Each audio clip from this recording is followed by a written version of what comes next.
semaines d'incertitude, l'enquête est formelle. Le virus est apparu ici, le mois dernier, très précisément dans ce marché de gros de fruits de mer à Wuhan, dans le centre de la Chine. La ville de Wuhan compte 11 millions d'habitants. Au moins 41 personnes auraient été contaminées selon les autorités chinoises. 2 sont décédées des suites de ce virus de type SRAS, syndrome respiratoire. Pour l'heure, les autorités sanitaires cherchent à savoir dans quelle mesure la maladie est transmissible entre humains. Action maintenant tunisienne. La crise sanitaire liée à l'épidémie Covid-19 oblige le gouvernement tunisien à prendre des nouvelles mesures. Appliquées depuis le 30 octobre 2020, les établissements d'enseignement supérieur privés et publics restent ouverts, à condition que l'intégralité des enseignements à distance. Pour cette raison, on a demandé au professeur Katia Papi, conceptrice de la formation J'enseigne à distance, de partager avec nous son expérience et de nous donner le clé d'un excellent cours en ligne. Un bon cours en ligne, un petit peu comme en présence, ça dépend vraiment des objectifs. C'est-à-dire on repart toujours des objectifs ou des compétences qu'on peut nommer plus généralement les cibles d'apprentissage. Qu'est-ce qu'on veut que nos apprenants, que ce soit des élèves ou des étudiants, sachent au bout du compte? Il faut intégrer cette notion de distance de différentes manières, c'est-à-dire qu'il faut penser que tout ne peut pas se faire forcément en même temps, au même endroit. Donc qu'est-ce qu'on va mettre en ligne de telle ou telle manière? Est-ce qu'on va faire un petit peu de vidéo? Oui, pourquoi pas. Est-ce qu'on va présenter des capsules, des PowerPoint par exemple narrés? Pourquoi pas? Est-ce qu'on va mettre du texte? Oui. Est-ce qu'on va faire par moments des moments synchrones, des classes virtuelles, des rencontres comme ça? Oui. Comment on va alterner tout ça de façon à rendre tout cela plus facile à assimiler pour l'apprenant, pour qu'il développe les compétences ou les objectifs attendus.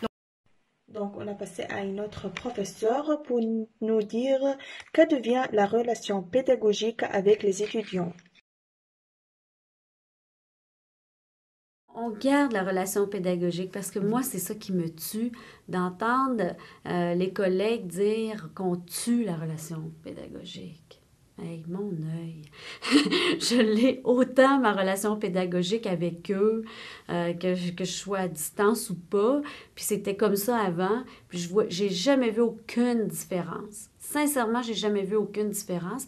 Les étudiants sont contents. Ce que j'ai remarqué, moi, ils vont au-delà des apprentissages demandés parce que je vais mettre des ressources, je vais mettre des capsules vidéo, des podcasts qui vont faire en sorte qu'ils vont les voir, qu'ils vont en parler, que ça a éclairé. Puis là, tu vois l'effet boule de neige. Puis là, oups, soudain, tu avais mis ça comme complémentaire. Ils l'ont tous vu. Dans le temps, je serais arrivée avec ma pile de livres, avec 2 vidéos, puis dire, ça avait le temps, aller à la didactique, regardez ça, c'est vraiment bon. Là, tout est accessible, alors c'est facile, ils regardent, ils comprennent pas, bon, ils posent des questions, mais c'est ça. Mais malheureusement, d'après les vidéos qu'on a vues circuler sur le feed d'accueil durant toute la journée, pour le premier jour de l'enseignement à distance, les étudiants n'ont pas le même avis avec les professeurs. أنا اليوم حابب أتعرف على الشخص يلي اخترع هيدا الشيء.